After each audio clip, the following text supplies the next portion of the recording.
देखते हैं दूसरे प्रश्न का हल नंबर 1। हल जो है पहले नंबर का देखते हैं। ठीक है, प्रश्न क्या बोला है समझना। किसी वृत्त की बात की है तो एक वृत्त बना लेते हैं। बना लिए कि स्पर्श रेखा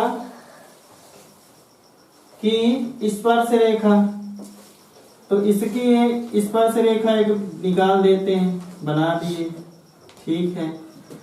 फिर उसे बिंदुओं पर प्रतिच्छेद करती है। कितने बिंदुओं पर प्रतिच्छेद की? एक बिंदु पर। अभी बेसिक में भी पढ़ा दिए हैं। तो इसका आंसर क्या होगा? एक बिंदु पर। ठीक है, दूसरा नंबर देखते हैं। एक वृत्त को दो बिंदुओं पर प्रतिच्छेद करने वाली रेखा को एक वृत्त बना लिए।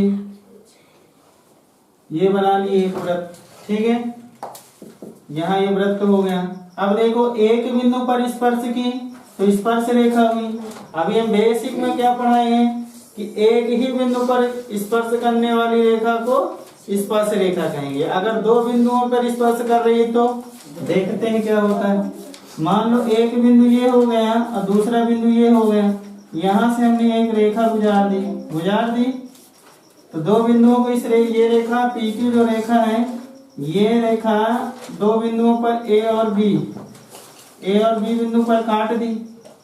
तो इसे वृत्त का क्या कहते हैं? छेदक रेखा। अभी बेसिक में सब पढ़ा दिए हैं। छेदक रेखा। तो दूसरे का आंसर क्या होगा? छेदक रेखा कहते हैं। क्या कहते हैं? छेदक रेखा। समझ में आया? चलो तीसरा नंबर देखते हैं क्या बोल रहा है।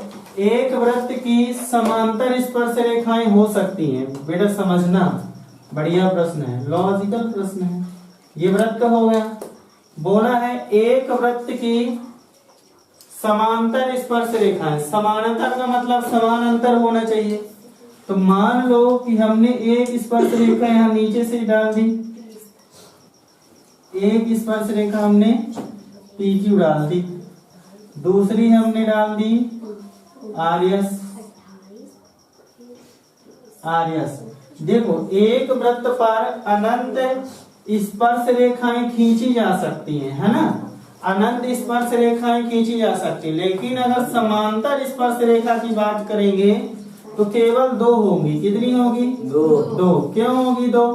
क्योंकि ये समान, यहाँ से यहाँ तक का जो अंतर है वो क्या होना चाहिए? समान होना चाहिए। समान अंतर होना चाहिए। अब मान लो तुम्हारा प्रश्न होगा कि सर यहाँ से खींच दे, यहाँ से खींच दे। यहाँ से जैसे ही खींचेंगे तो देखो यहाँ से मान लो हम साइड में बना के बताते हैं। यहाँ हमने एक स्पर्श रेखा ये खींच दी और दूसरी यहाँ से हमने ये खींच दी। तो क्या ये स्पर्श रेखाएं हैं? ये तो आपस में काट दी। और समांतर स्पर्श रेखाएं तो है ही, लेकिन समांतर नहीं होगी। समांतर का मतलब क्या होता है? रेल की पटरी जैसे पढ़ा चुके पिछली क्लास में, कई सारी चीजें इससे जुड़े हुए पढ़ा चुके हैं। मतलब समांतर का मतलब जो कहीं पर भी मिले ना, एक दूसरे को काटे ना। यहाँ तो काट रही है, काट दी ना। इसलिए एक वृत्त की समांतर स्पर्श रेखाएं कितनी हो सकती हैं? दो। कितनी होगी? दो। पहले का आंसर क्या आया? एक। दूसरे का क्या आया? छेदक रेखा। छेदक रेखा। चलो अगला देखते हैं।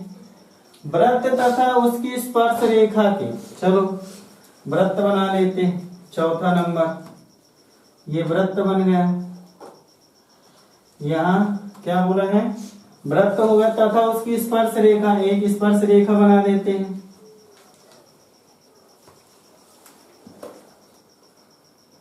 ये उसकी स्पर्श रेखा PQ हो गई। ठीक है, रेखा के उभयनिष्ठ बिंदु, ये बिंदु उभयनिष्ठ है, को क्या कहते हैं? तो ये स्पर्श रेखा का ये क्या है? उभयनिष्ठ बिंदु। और इसका भी क्या है? ये उभयनिष्ठ बिंदु। वृत्त में भी ये उभयनिष्ठ बिंदु है और स्पर्श रेखा का भी बिंदु है। तो जब दोनों में है, उभयनिष्ठ को इंग्लिश में क्या बोलते हैं? कॉमन। LCM SCF में जो पढ़े थे, कॉमन। तो कॉमन का मतलब जो दोनों में हो। तो वृत्त में भी ये बिंदु है और स्पर्श रेखा का भी बिंदु कहलाएगा। तो इसे क्या कहेंगे? उभयनिष्ठ है। तो इसी को क्या कहते हैं? स्पर्श बिंदु। क्या कहते हैं?